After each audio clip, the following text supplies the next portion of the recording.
বিশ্বকবি রবীন্দ্রনাথ ঠাকুর রচিত আফ্রিকা কবিতাটি ১৩৪৩ বঙ্গাব্দে একটি সাময়িক পত্রিকায় প্রকাশিত হয়। পরবর্তীকালে সঞ্চয়িতা কাব্য সংকলনে অন্তর্ভুক্ত করা হয় এই কবিতাটি। মাধ্যমিকে বাংলার জন্য প্রতিটি ক্লাসের ভাবার্থ এমনভাবে বোঝাই আমরা, এটা শুনলে তোমার আর পরীক্ষায় কোনো প্রশ্নই বাঁধবে না। বিষয়বস্তু বোঝার চেষ্টা করবে, তাহলে তোমার পরীক্ষায় আর কোনো প্রশ্ন বাঁধবে না। চলো শুরু করা যাক আজকের কবিতা আফ্রিকা, রবীন্দ্রনাথ ঠাকুর। উদ্ভ্রান্ত সেই আদিম যুগে স্রষ্টা যখন নিজের প্রতি অসন্তোষে নতুন পৃথিবীকে বারবার করেছিলেন বিধ্বস্ত, তার সেই অধৈর্যের ঘন ঘন মাথা নাড়া দিলে রুদ্র সমুদ্র বাহু প্রাচীর ধরিত্রীর বুক থেকে ছিনিয়ে নিয়ে গেল তোমাকে আফ্রিকা, বাঁধিল তোমাকে বনবিরস প্রতি নিবিড় পাহারায় কৃপণ আলোর অন্তপুরে। সৃষ্টির শুরুতে পৃথিবী যখন অস্তিত্ব ছিল, তখন স্রষ্টা নিজের সৃষ্টি নিয়ে সন্তুষ্ট ছিলেন না। সেই সময় এক প্রবল প্রাকৃতিক বিপর্যয়ে সমুদ্রের ঢেউয়ে আফ্রিকা মহাদেশ, মূল ভূখণ্ড যেমন এশিয়া ইউরোপ থেকে ছিনিয়ে নিয়ে যায়। ঘন জঙ্গল আর অল্প আলোয় আফ্রিকা যেন এক রহস্যময়ী বন্দিনী হয়ে রইল। সেখানে নিহত অবকাশে তুমি সংগ্রহ করেছিলে দুর্গমের রহস্য, চিনেছিল জলস্থল আকাশের দুর্বোধ সংকেত। প্রকৃতির দৃষ্টি অতি জাদু মন্ত্র জাগাচ্ছিল তোমার চেতনান্তিত মনে।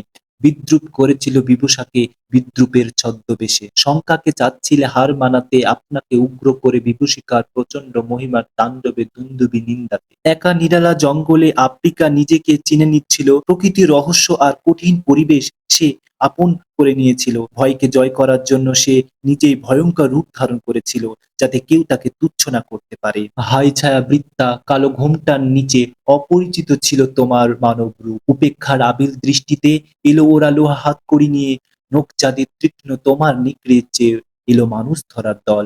গর্ভে যারা অন্ধ তোমার সূর্যহারা অরণ্যের চেয়ে সভ্যের বর্ব লোভ নগ্ন করলো আপন নির্জন অমানসিকতা। আফ্রিকাকে সভ্য জগৎ এতদিন অবহেলা করত, কিন্তু হঠাৎ ইউরোপীয় শক্তিরা অর্থাৎ সাম্রাজ্যবাদী দল লোহার হাতকড়ি নিয়ে ঝাঁপিয়ে পড়ল।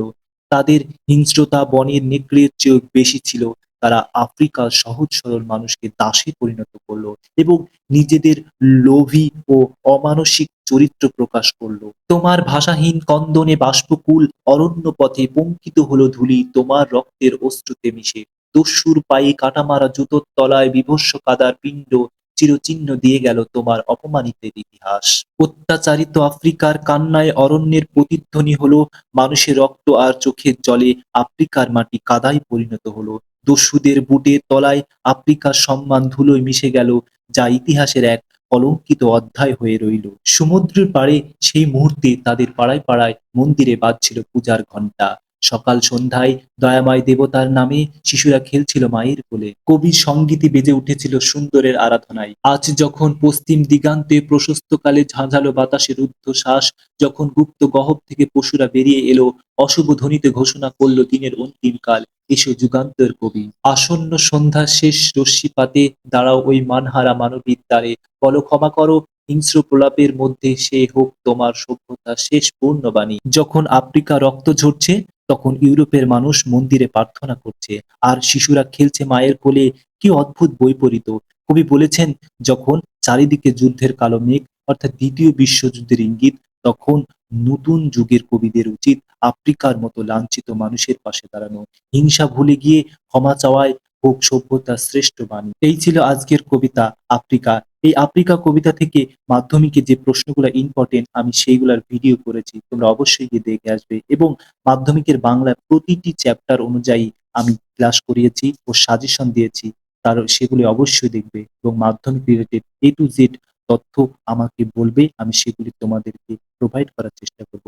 অসংখ্য ধন্যবাদ ভিডিওটা সম্পূর্ণ দেখার জন্য এবং লাইক, কমেন্ট ও সাবস্ক্রাইব করে পাশে থাকবে আমাদের।